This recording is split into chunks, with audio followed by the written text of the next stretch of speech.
have a seat. Where? Right next to your cat. I got you some water. Thank you. I'm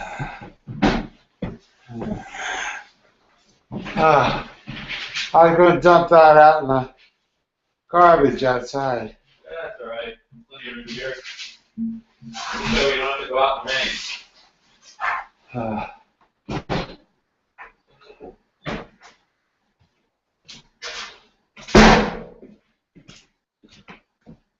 I need time to get my breath back.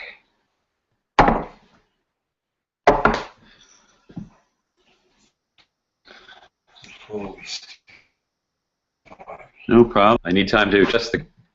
Huh? I need time to adjust the camera. That looks pretty good. Kind of centered.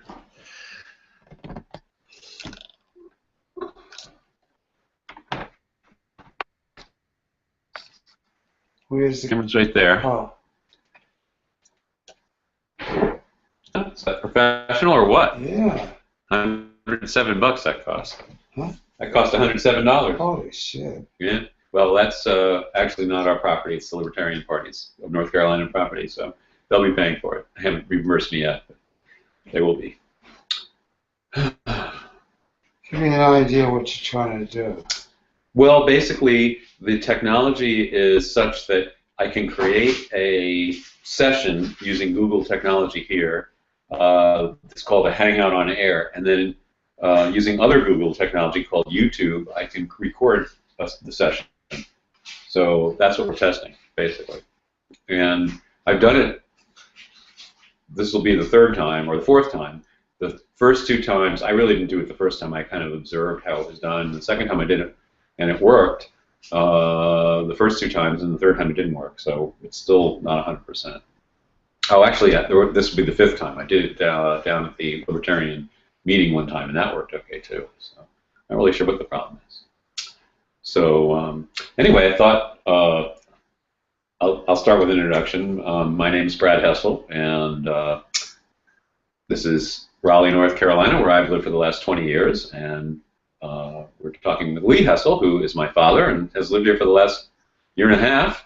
And I guess this is the third place that we've lived together, right? We lived together in Manhattan for a couple of years, and then we moved out to Tarrytown and lived together there for another 16 or 18 years or whatever it was. And I don't know, do you count Big Bear? I was there for a month or two. Well, it counts somewhat. All right, well then this is the third and a half place that we've lived together. I was curious, I thought I wanted to start out just asking a little bit about the background of your parents, Tobi and Morris. Now, I'll tell you what I know, and then you can pick up because I'm sure you know more than I do. But as I remember, Morris was actually born in Austria-Hungary in the Habsburg Empire, Galicia, I think it was. Slovakia Lestia Postania. Glad you said that because I certainly wouldn't know. And it no longer existed. Morris went to look for it, and he couldn't cross the Red Iron Curtain. So he was born in the 19th century, right? Before 1900, like I don't know. His date of birth is on his tombstone. I'm pretty sure it's 1898 or 1899. And then he actually lived for several years in Austria-Hungary, correct? Yeah, he was chased up into the trees by wolves in the forest. That's something that is pretty rare in Manhattan. Oh, yeah. So then he came to New York in the early 1900s. How old was he when he came to New York? I think he was like 12. It could have been 14. Could have been 10. I don't know. Right, but he didn't really spend much time in school because he went to work pretty much right away, right? Yeah, he had to. It was to eat. You have to work in those days. So did his parents come with him, or? I don't know. They came. Eventually, but I don't know. He had a brother, a half-brother. That's all I remember. When he came, he was working for a baker. Is that correct? Originally, that was his first job? It was in the fur business. Oh, he started in the fur business right away? Yeah. So he had relatives in the fur business, presumably? I guess so, yeah. So the fur business in New York basically was, at that point, I guess, we're talking the early 1900s. This is before World War I. making coats for people pretty much the same way that it did for another 50 or 60 years thereafter, right? And so he's living in Manhattan and probably working in Manhattan and probably living there too in the Lower East Side most likely, right? I don't know. I lived in Brooklyn for a while. Okay, so I guess Hilda used to know this. Of course, she doesn't know anything. Well, it's before 1973, so she might still remember it. We'll ask her also. So he worked in the fur business, and I guess he worked for a relative? I don't know. Okay. Then eventually he started his own business, but was that after he married Tobi or before? I don't know what the sequence was. I think he was married when he started his own business. That kind of makes sense. Okay, so he married Tobi. You were born in 24. Hilda, the eldest of the five, was born in 21. I believe they married when your mother, Tobi, was 17 and Morris was 21. And you were born like 5 years later, so Hilda was born in between there sometime. So they must have been married about 1918 or 1919. And Hilda was born a couple of years thereafter. Do you know how they met? He fell in love with her. I don't know how they met. Probably at a family gathering, good place to meet girls. Right. Now she was a Tischler, and was she born in the United States? No. So she came over as a really young child, right? Yeah. So her parents came over with her. She apparently was quite beautiful. Right. Yeah, she was pretty attractive when I met her, and she must have been in her 50s or 60s by then. Let's see. If I was born in 53, and she would have been in her 50s when I first met her. So they were living together in Manhattan, their first place? Brooklyn, I think. In Brooklyn, okay. And so then he started his business. What do you remember about that, or Nothing. I wasn't there. Oh well, right, but you might have been told something. Well, yeah, but what you hear isn't necessarily the truth. Well, that's okay. It's story time, so we can tell stories. That doesn't matter. All right. So, do you remember Brooklyn at all as a kid? No. So I was about a year old or less than a year old when we moved to Worthington Road. So Worthington Road in Westchester County was the first place that you all lived in Westchester County, and there's actually a number of places in Westchester County too. Yeah, I think I was somewhat sickly and they wanted to get me fresh air or something. At least that's the excuse Morris gave. Right. So what was the house like that you first moved into? An old bungalow. And the property was how big? 17 acres. Wow, huge. It was a farm. Right. So was it actually a working farm when you moved there? No. They'd stopped farming. So. Yeah. So when you moved, was Martha already born, or was she born in Westchester? No, she was born in Westchester. Yeah, in Westchester, I believe. Okay. So tell us about that. What was it like living in Worthington Road? Was there school nearby, or did you have to take a bus? Well, we had to take a bus. We had to walk about a mile to get to the bus. Wow. So you went to school in Elmsford. And then eventually to high school in White Plains? Last year it was in White Plains. And that's because you moved? We moved. I see. So the bungalow in Worthington Road, was that the only place you lived in Worthington Road, or did you switch houses? No, Morris built a McMansion. So he was actually doing pretty well in the 20s. I guess, yeah. He had Selbert Wilson's, which was like I.J. Fox. It was a large retail outlet. That he supplied, or did he own it? Mm-hmm. I'm sorry, did he own it, or was he just their supplier? Well, I think he was one of the owners. One of the owners. Three furriers got together and opened up Selbert Wilson. And that was on Fifth Avenue? I don't remember where it was. Mm-hmm. Right. No, I don't. So it did well until basically the crash. Yeah, the crash wiped it out. Right. Then he burned the house down. This is the bungalow we're talking about? No, the big house. Oh, the big house, right. Yeah, we'd go to Atlantic City, and we came back, there was a big fire.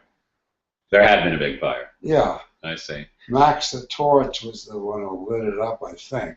So then you moved back to the bungalow? Yeah. I see. And It collected. took a long while to build the house back up. Right. So basically, it was the bungalow, then the crash, or then the McMansion, then the crash, then the house burned down. You got a lot of insurance. You were living in the bungalow, and you moved back to the new house.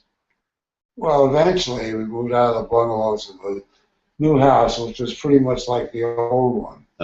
I see. And was GM around by this time? Yes. So who's GM? Tell us who GM was. GM was Tobi's mother. Ah, right. And she didn't speak much English, right? She spoke enough to get by. Ah, okay. And she was kind of the matriarch of the house until Hilda took over. Is that a fair statement? Hilda never really took over. Oh no. Okay. I've heard exaggerated stories of Hilda's prowess in terms of bossing around the house. Well, Hilda didn't like the Jewish religion, so. Right. Yeah. So when you all moved to White Plains, that was a function of Morris's business not doing well, I guess? Well, before we moved to White Plains, we moved to Elmsford and rented a house in Elmsford. And then Morris bought 124 Old Mamaroneck Road in White Plains. And from that, we lived there about maybe 5-8 years. I would try to remember the sequence. I think I went in the Army about that time from White Plains. Yeah, that makes sense, because you would have been finishing high school. I graduated from White Plains High. My last year was in White Plains High. And then I went in the Army when I was 18. I enlisted. Right. You never went to college until you got into the Army. Yeah, I was going to Columbia University. Actually. Oh, you started at Columbia? I started at Columbia. That was where Hilda was going, right? I don't know. It was just a good place to go. Mm-hmm. I was studying trigonometry, and I didn't quite reach calculus.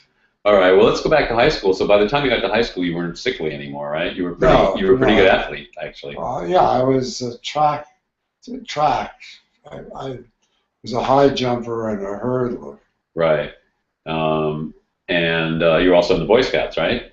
Yeah, I think I was the youngest Eagle Scout in Westchester County. Nice. So tell us about that. Did you have friends in the Boy Scouts who were also in high school, or was it a different group? It was in Elmsford troop that I went to. Right, because that's where you were most of your high school years. Only the last year was in White Plains. So when did you get interested in girls? Oh, in high school. Were there any good ones there? A couple, but they were kind of out of my reach. Oh, yeah, I know that feeling. That happened to me too. So then you applied to college, and you ended up going to Columbia, and then you enlisted because of the Japanese attack on Pearl Harbor? No, I enlisted because I wanted to get permission from the draft board to finish my term in the spring, at Columbia. Right. And they wouldn't. I was going to pay for the points and not be able to use them, so I enlisted. Okay, now let me think about this. You were born in 24, so 18 you would have been 42. Okay. So the war had already started, actually. I guess. Yeah. Yeah, right. Because the war started in 41, December of 41. You were the 17, I guess. When the Japanese attacked Pearl Harbor, it was just a few days before your 17th birthday. Yeah. So tell us about that. What do you remember about that?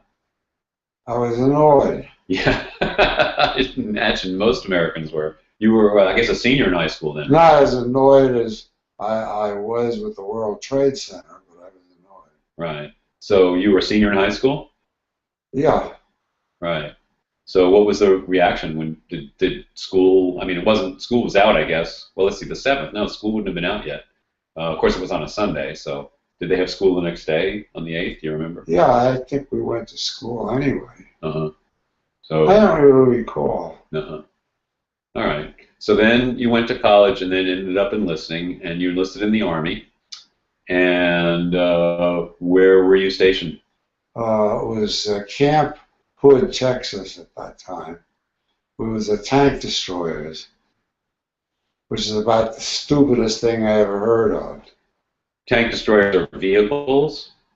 Well, it was a half track, so it wasn't a tank. It had wheels in the front and treads in the back, and it had a 75 millimeter cannon on it, and that had a range of about 1,000 yards. The Germans had an anti-tank gun, which was like an anti-aircraft gun. The 88. It would reach out about 2,500 yards. So you could, even if you hit them, you just piss them off. So how long were you in Fort Hood? Oh, until they gave an aptitude test. Which you took and did well on? Spectacularly, because it was all the stuff I was studying at Columbia University. Ah, so then the Army decided that you were more valuable doing something else. Yeah, as an electrical engineer, they needed electrical engineers. And so that's when they sent you to Michigan? They sent me up to St. Norbert College in Wisconsin. Aha. It was a Catholic school. Mm-hmm. And I remember I was playing poker with the guys, and one of the math teachers in a robe came in and asked if he could join. And some idiot said yes, and I folded and got out of it. Took the father about an hour, and he cleaned everybody out. Was this one of your professors? Did you know this guy? Yeah, he taught math. So you knew he was good. Oh, yeah, well, I just had an inkling. Right. So now, were you still a private at this point? Oh, yeah. Okay. I didn't get to be a PFC and a sergeant until I got out of I spent 2.5 years studying electrical engineering. Was that all in Wisconsin? No, we went from Wisconsin when we finished. They couldn't go as high as I was ready to go. Mm-hmm. So we had to go to the University of Michigan, mm-hmm. and then Michigan State in Lansing. So a bunch of guys that were in the same program went with you? Well, yeah, but they kept on cutting the class in half. Because some of them couldn't make it? They were discovering they had more electrical engineers than they knew what they did to do with. I see. And a lot of the guys were from MIT. Right. And I was in their league. Right. So you barely made the cut? I never got cut. I finished. Right. But I was at the bottom of the class in the top. What was left? Yeah. Probably would have been near the top if they'd started, if they hadn't cut everybody, or at least near the middle. They reduced it down. Right. So what happened then? Then they didn't know what they sent me to Fort Monmouth, and I went into office candidate school. Monmouth, are we talking about New Jersey? Yeah, Fort Monmouth, New Jersey. Okay. So you're still a private at this point? Oh, no, I was no, let's see, what was I? I was a PFC, I think. Private first class, right. Yeah. Yeah. So you're in Monmouth, and you're now training to be an officer, and what are we up to now? I was doing radio repair. And this is like 43, 44 by now? I don't remember the dates. But, well, approximately how many years have you been in the Army already? 3.5. Well, I was in the Army for about 3 years. All told? No, 3.5 years all told. So this is probably 2.5 or so years in. Yeah. Okay, so you're in officer training school, and you're repairing radios. When did the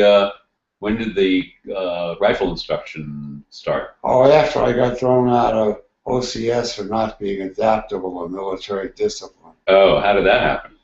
I hit on one of the instructor's girlfriends in a bar. I didn't know that he was an instructor for the group, and my name was Mud. Ah, I see. So they basically, it wasn't so much that you had a bad attitude, it was just that you were in the wrong place at the wrong time? Well, I got caught. He challenged me to a fight, and he was half drunk, and I told him I'd meet him out back, and I took his girl out front. So the fight never happened. No, I was a lover, not a fighter. Well, that's probably good. You probably would have ended up in the brig if you had a fight. Well, I don't know what I wasn't going to fight with her. I'd rather have the girl. Right. That makes sense. So did that work out? Did you end up with a girl? Yeah. But just for the night? Just for the night. You couldn't form very stable relationships in the Army. No, I suppose not. All right, so they throw you out of OCS, and then they send you where?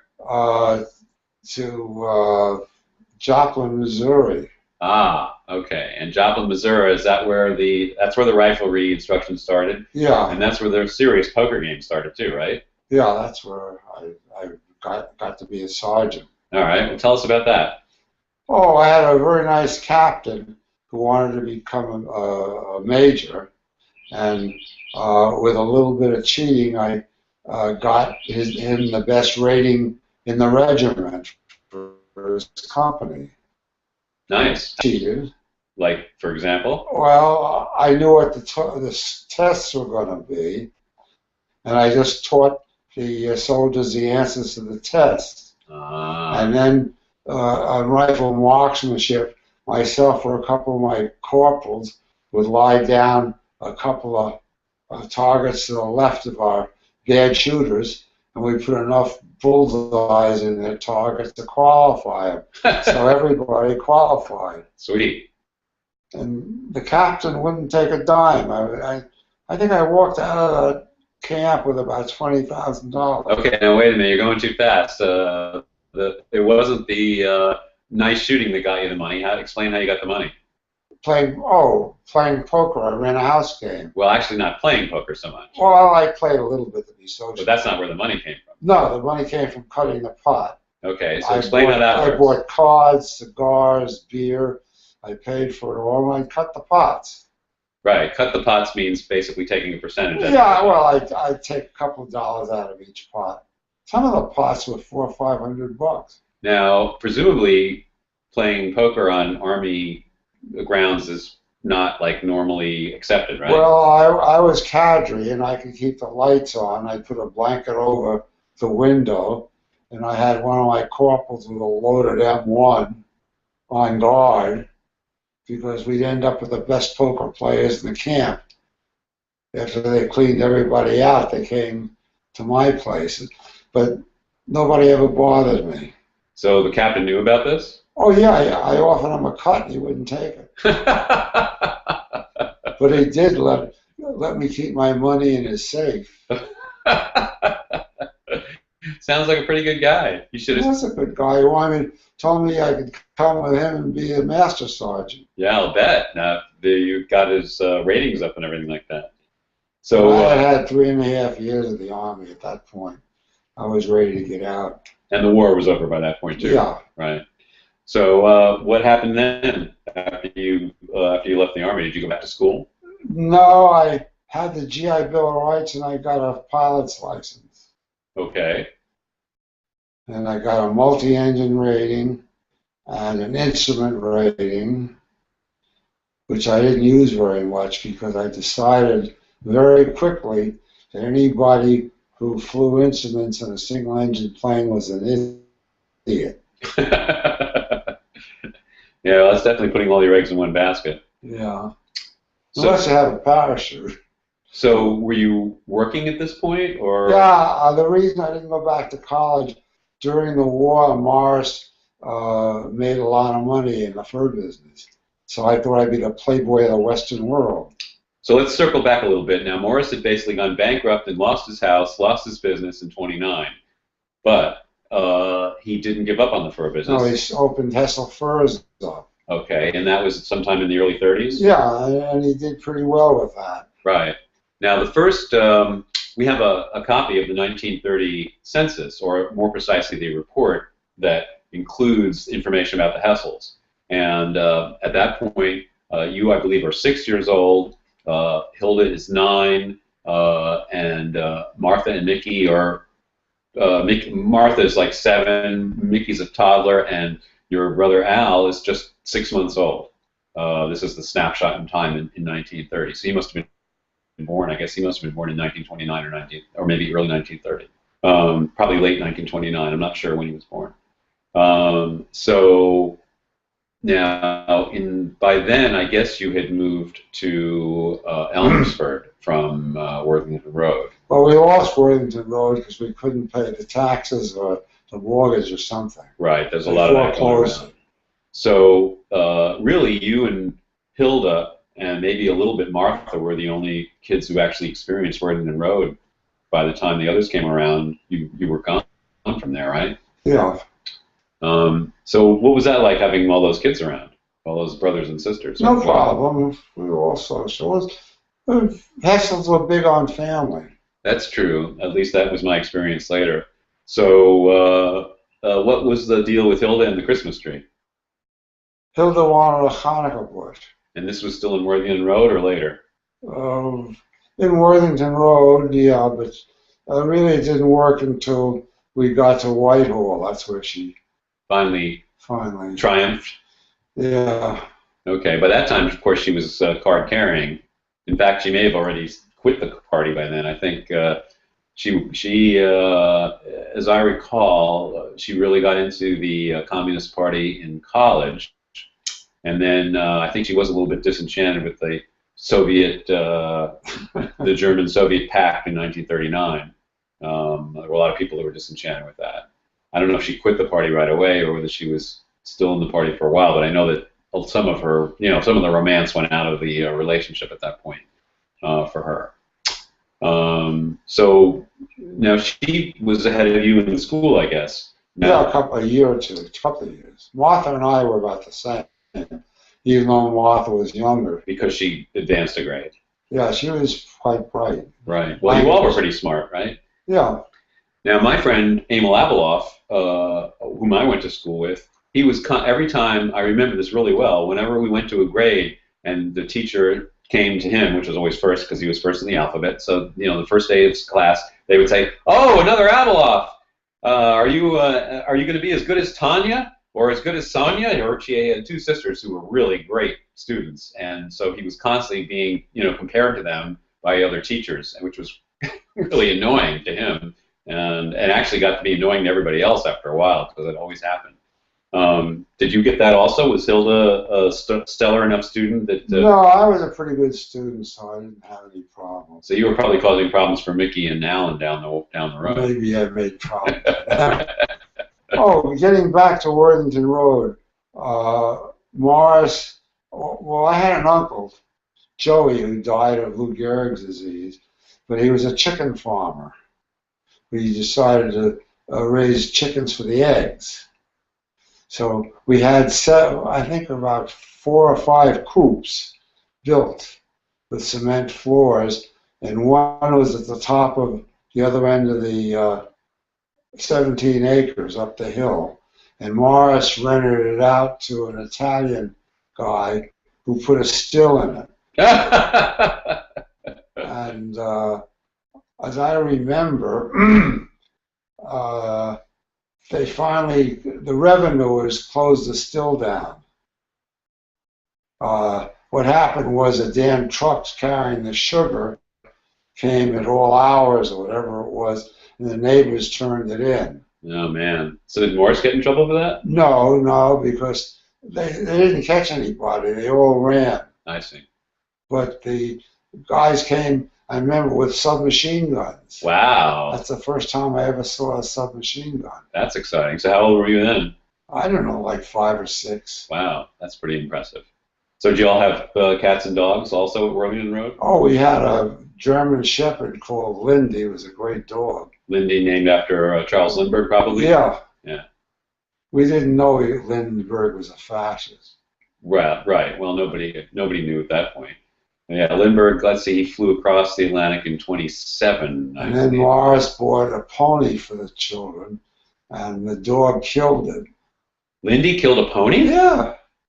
How's that possible? He chewed the shit out of it. Wow. So. And then we buried it, and he dug it up. He must have really hated that horse. I wonder why. He hated cats except for a cat that we had that used to bring him dogs. To kill? Well, I don't know. He'd chew them up. I don't think he ever killed any. Well, if he can kill a pony, I presume he can kill a... He could kill a dog, but apparently he hamstrung the pony, got it on the ground, and chewed it to death. I don't know. Wow. They wouldn't let me view the body for some reason. Yeah, I'm not surprised. So how long did you have the pony? Oh, about 2 days. Oh, jeez. Wow. Yeah. Well, no. Morris bought it for the kids. Yeah, he always wanted to buy a pony for the grandkids too, but somehow that never happened. Although I do remember when he threw, when you guys threw birthday parties for us, he would rent a pony for all the kids to ride up and down Oak Avenue. Lindy was a smart dog. We used to have to walk about a mile to where we got the bus, and he would, coming home, he'd be down there to meet us and walk us home. Nice. Every day, rain or shine, he was there. Good dog. I guess he probably wanted to make sure there were no more ponies attacking you. So, did you have, was the Poison Ivy, Martha's Poison Ivy event in Worthington Road? Yeah. Yeah, tell us about that. I mean, you were immune to poison ivy, right? Temporarily, but I got it eventually. Well, yes, but not for many years. Martha would walk by and she'd get it. Right, right. So she had almost an allergy to it. So she had a bad case of it then? Very bad, yeah. Blisters about the size of eggs. So good, all kinds of exciting things happened to Martha. Tell us about the lightning. Oh, well, she was in the living room. This is in Worthington Road also? Huh? This is in Worthington Road or else? Yeah, Worthington Road. Worthington Road, okay. And the big thing about the house had a stone chimney like 3 stories high. And every time the house burned down, the only thing left standing was the chimney. So we built Martha built another house next to it. Around the chimney? Around the chimney. Hey, why waste a good chimney? So she was sitting in the living room. Walking along, and lightning struck a locust tree about 30 feet from the house. And Uncle Sam was in a bathtub and got his ass electrocuted. He swore like a trooper. And Martha was walking along, minding her own business, and the lightning went zzz, hit her leg. Into the house. In the house. Right. Not grounded or anything, she's just on the carpet. Right, so it hit her leg. And it hit her leg, and it bled very copiously. Wow. So was anybody else hurt? No, no. Were you in the room when it happened? I was next to Martha. So you saw it? I saw it. Wow. I saw the lightning go around and circle in and hone in on her. And we're probably looking for somebody that was allergic to poison ivy. I don't know what it was, but weird stuff like that. Yeah, that is weird. So what happened in those cases? Was there a hospital nearby, or did you just patch it up yourself? The nearest hospital was about 8 miles away. Well, that's not too far. So no. Did you take her to the hospital? I don't remember what they did. I was sort of shuffled aside, and the grown-ups took care of it. I think they took her to the hospital to stop the bleeding. Right. Wow, that's scary. There was some stitches or something. I don't remember. So I guess Martha did get to experience Worthington Road, but she may not have come away with it with such good memories under the circumstances. So, okay, so let's see. Where did we leave off? You were just getting out of the Army, and Morris was doing really well, so you decided to join him in the fur business?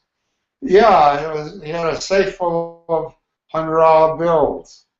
That's almost as good as your safe back in the colonel's office. I brought that money back and started a Shylock business with it. Oh, what is that? Loan money to needy furriers. So you were in 2 fur businesses at once. Well, I was a good salesman, but I didn't like it. Uh-huh.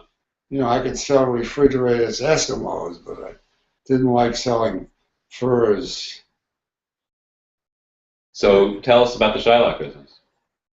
Oh, money lending, that was what it was. I charged 4% a month, usury it was called. Right. And I cashed checks without a license, which is about the equivalent of spitting on the sidewalk. Right. And then, of course, I got fancy and engineered bankruptcies. Now, cashing checks, basically you take a percentage, right? Yeah, and you don't pay the guy until the check clears. Right, so you took like 1%? 1%, 2%, depending on whether the check was a local check or Right. So how did you get started in that? I mean, you had $20,000, so that's enough capital, I guess. I borrowed money and paid them half of what I made. Who did you borrow money from? Huh? Who did you borrow money from? Rich furriers. I see. Okay. and your contacts were, you knew everybody in the fur business, or Morris knew everybody in the fur business just because he'd been in it so long, I guess. So yeah, it didn't take long. If you have money, you were very popular in the fur business. They were bad business people. Right. And then I invested some money in the film business with Audubon Films. Well, let's not go there yet. That's later. Let's stick with the Shylock business for a while. Now. Well, I had to get out of it. Why is that? Well, because the police from the Safe and Loft Squad came up in November. These are state police or feds? These were city police. City police. Okay. And I said, hey, guys, they used to bring me stolen furs.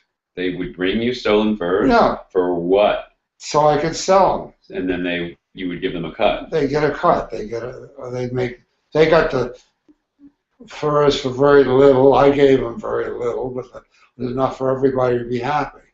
So they were friendly with you? Yeah, we were friendly. Okay, so they came to you. And they said, Lee, we got orders from the DA to put a tap on your phone. Oh. Hey, guys, what else is new? Well, Christmas is coming, and since we know that, when we put the tap on, we found a Fed bug on it. What have you been doing we don't know about? I said, hey, you know more about my business than I do. So at that point, I quit because the FBI had about a 92% conviction rate. And they're not going to be bringing you stolen furs and sharing the profits. No, they were straight up. Right. Okay. And I had invested, I think, maybe $25,000 in Audubon Films and a picture called Je crache sur la tombe. I spit on your grave. Yeah. Christian Marcon and Antonello Waldi. It was supposedly a black guy that passed for white.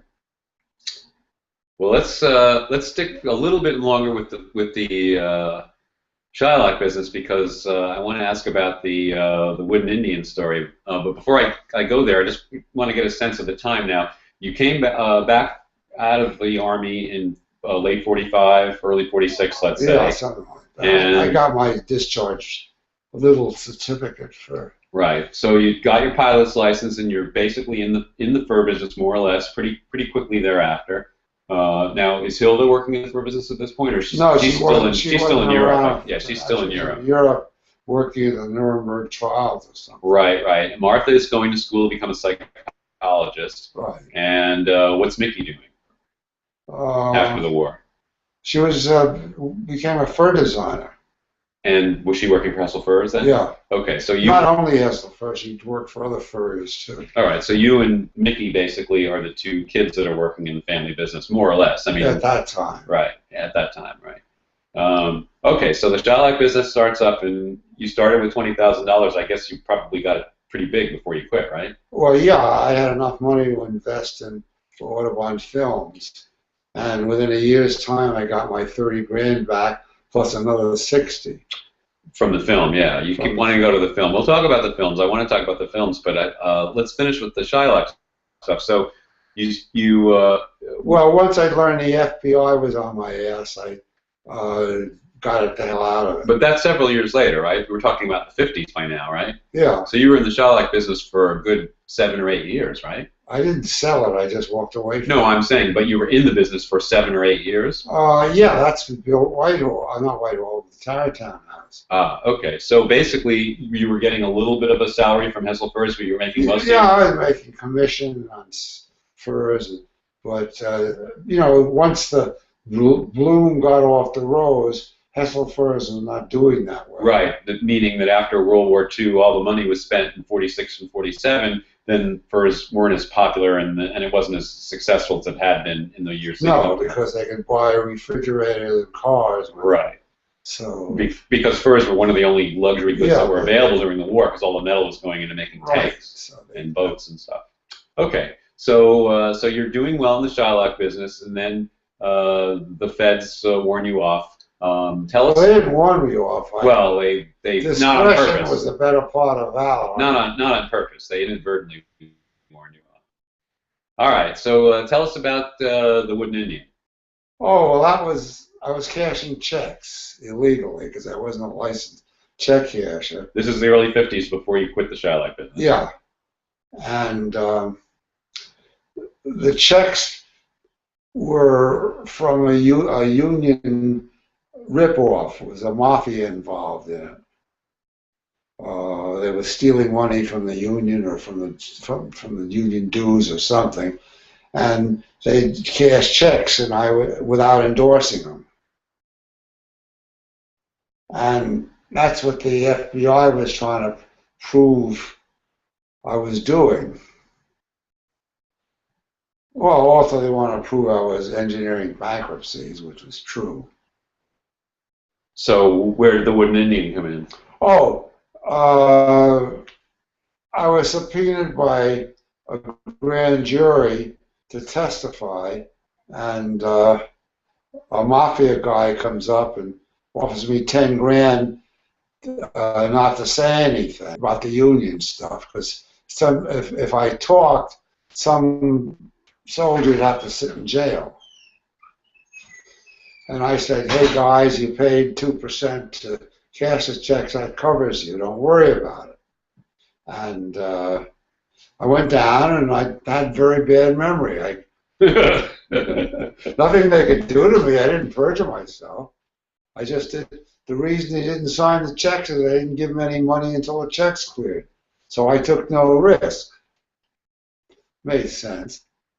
Anyway, I meet with my buddy, and he says, you're a stand-up guy, and he offered me 10 grand again.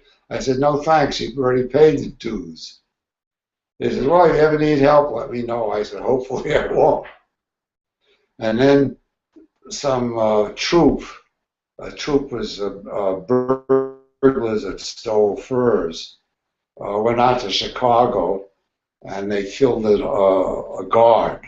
In the process of stealing furs. In the process of a burglary or stealing it. And they come to me and they want me to fence this stuff. So basically they have furs that have blood on them. Well, there's no blood on the furs. Well, I mean, metaphorically yeah, right, speaking. they were hot. And I refused. And then Al, Wooden Indian, that was his name, he was the head of the troop, said, look, I know you live in Tarrytown, you got 2 kids at school, you're going to take these. I says, forget it, asshole. I called my friend. The next day he came in and apologized. Al Wooden Indian.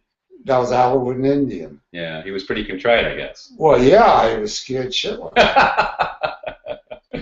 So that favor.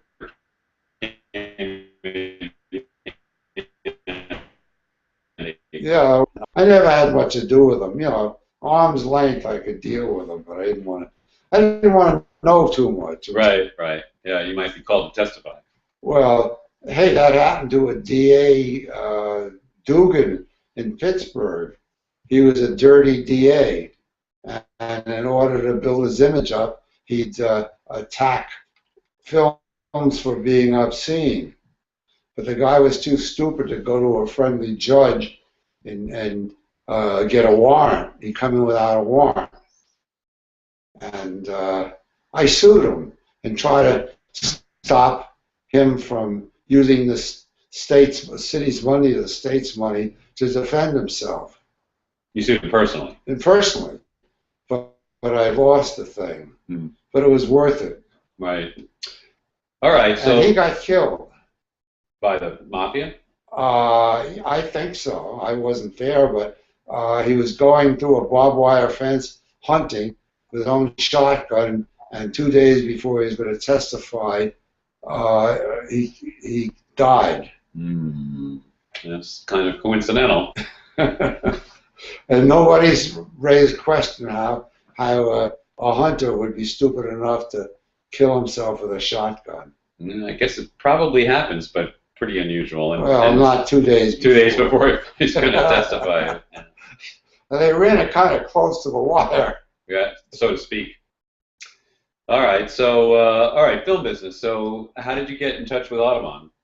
They got in touch with me. They were looking to raise money. They were short of money, and I had plenty of it. How did they know you? I met them at a filming or a screening or something. And how is it Some that you free screening. I don't know. you just happened to go?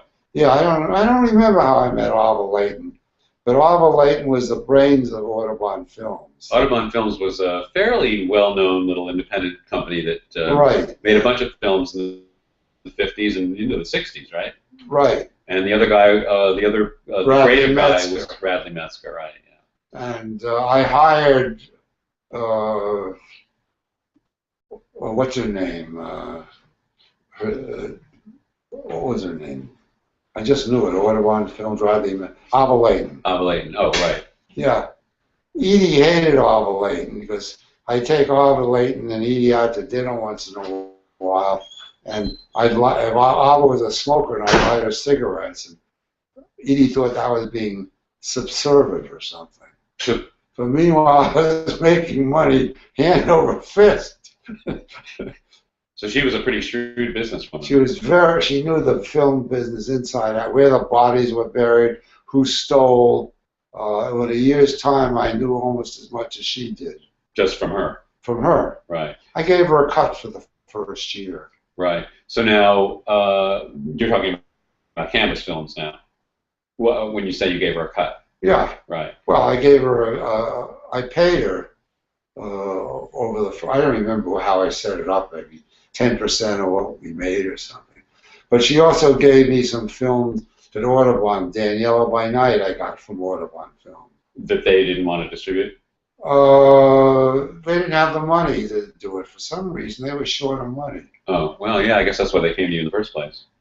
Although if she was such a shrewd businesswoman, why were they short of money? Well, Rodney had illusions of grandeur. Yeah, he did tend to spend a lot of money on whatever he was doing. Yeah, you know, you make a class product, but you don't waste any money.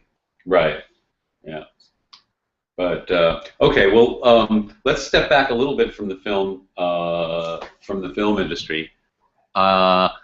We have about 10 more minutes, and you mentioned Edie, so let's circle back now and talk about that. You came out of the Army in '45, and I guess you met Edie. She had moved to New York from. She'd also been in Europe, touring with the entertainment. It wasn't USO. It was some other USO-like. She was a civilian actress technician. Right, right. And she was a model for Hessel Furs. Right. So she had moved to New York to make it in the show business, and she was rooming with 2 or 3 other women, young girls. Jane and a couple of them. Right, and they were doing all kinds of odd jobs like selling phone books and or ads for phone books rather, and whatever else they could do to make ends meet, waiting tables while they pursued their. That was George Ryan and Alice Ryan. Right. Alice Ryan. Their show business careers, and as you mentioned, one of the odd jobs that Edie picked up was modeling for Hessel Furs. So that's how you first met her. When was this? This was in early '50s, right? Yeah, I guess so. Now, tell us about that. Well, it was love at first sight. Mutually? Huh? Mutually, both of you? Yeah, I guess. Uh-huh. So you went and asked her out? We started dating, and I decided to I had been married once before and gotten an annulment. Well, now, as I understand it, you actually met Edie before your first marriage. No. Okay. Well, that's the way she told it, but. I don't think so. Right. Okay. So what was the deal with the first marriage? What was the deal with the first marriage? She was, I'd come from Chicago. She was an artist. Shoes were a specialty for ads. How'd you meet her? I think she was a model or something. Mm-hmm. Dangerous job being a model. Apparently so, with you around. So she also modeled for Hessel Furs? No, not very much. Uh-huh.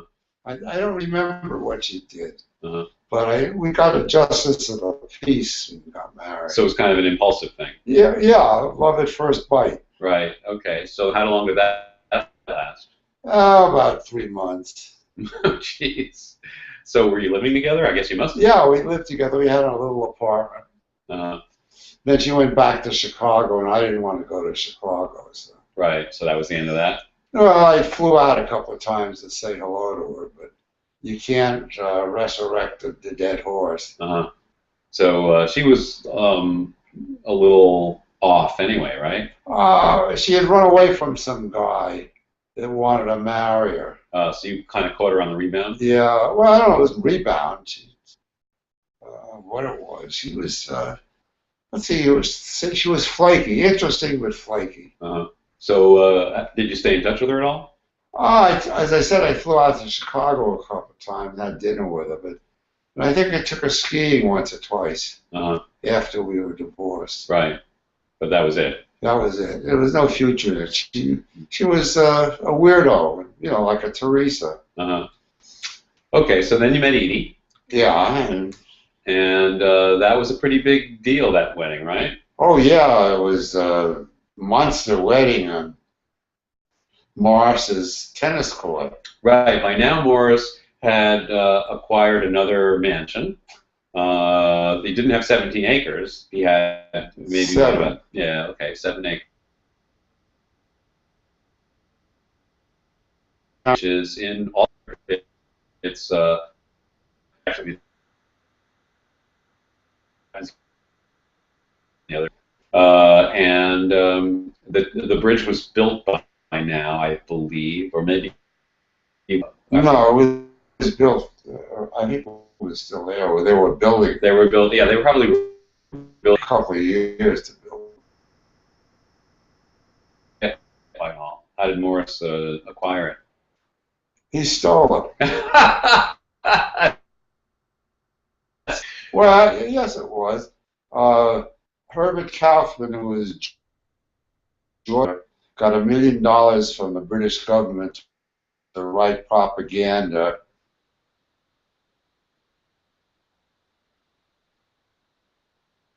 With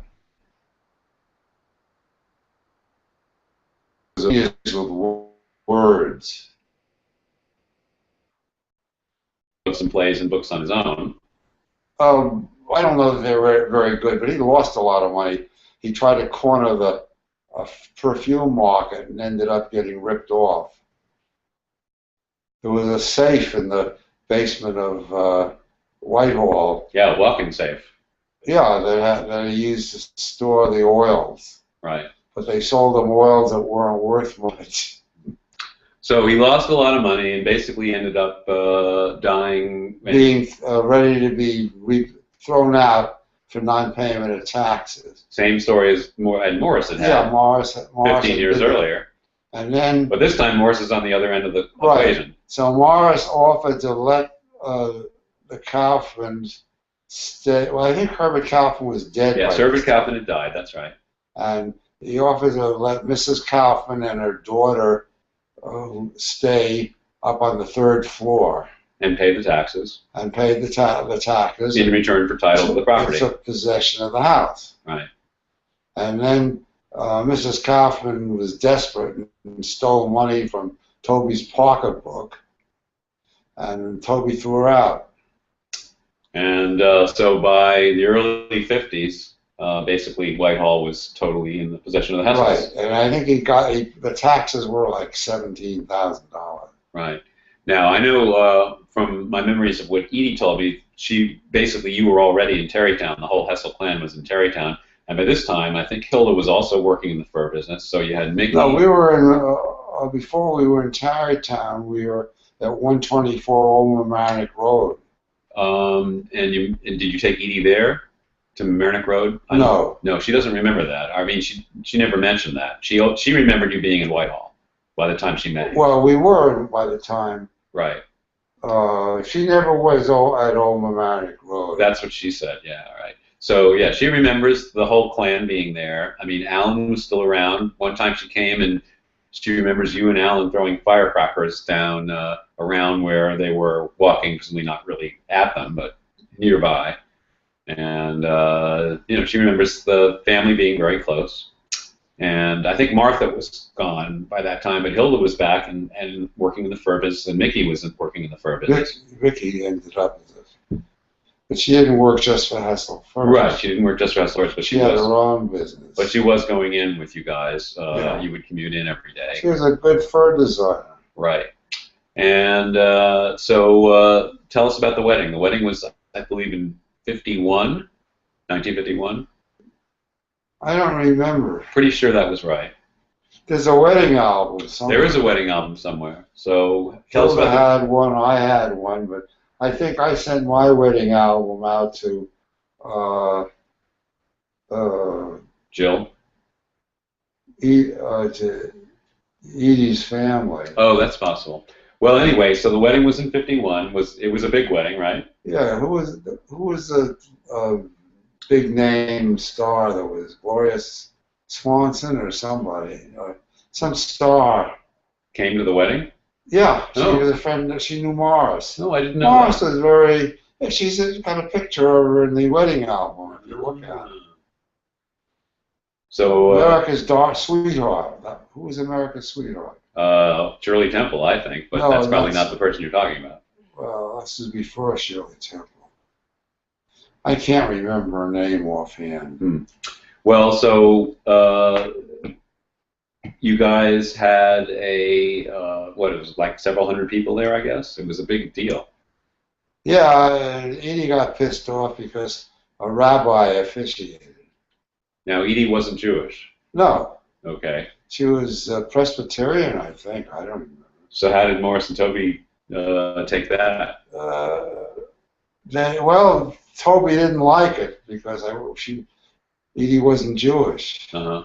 And I forgot to ask, the first woman that you married, was she Jewish? No. So you have a perfect record. Shiksas all the way. So Edie was pissed off because a rabbi officiated? Yeah, she didn't. But, it was too late to do anything about it. Mary Pickford. That was the woman's name. Oh, I didn't know that. This is the first I've learned that Mary Pickford was at your wedding. There's a picture of Mary. I know who Mary Pickford is. I can't say I've in seen in the wedding album. I never knew that. That's Wow. interesting. I believe you, but I'm just saying I never knew that. Of course, Edie had a career also by now. She actually had some success. Yeah. She was working in off-Broadway shows. I believe she understudied Geraldine Page No. in OK. Wasn't Geraldine Page, was it? I believe it was. Janice Page. Oh, Janice Page. Okay. Could Yeah. be. Some Page person. Yeah. Which was a musical, so she got and when of course that was the lead, but when she wasn't being the lead and as an understudy, she was the second lead in the show, and she had done quite a lot of other things too. But then when she married you, she basically stopped, right? Well, she had children. Well, not immediately. No, but I mean that's what really stopped it. Right. Yeah, it's all my fault. Yeah. Well, I paid for music. I did as much as I could for her career. Right. Right. So did you guys discuss that beforehand? Before you got married, did you talk about having kids and career stuff? And was she planning? Yeah, she wanted children. So she figured she would quit. Yeah, it wasn't like we sneaked up on it. We did it. In fact, I think you were conceived out in her grandmother's old shack out on the West Coast. Oh, visiting the West Coast. Right. So I'm actually a native of Washington. This has been great. I have a conference call, so we're going to have to close down this How section. sad. But there's lots more to the story, so we'll come back and pick this up. So I'm going to have a quick lunch, and I don't know if you're interested. And I'll stop this.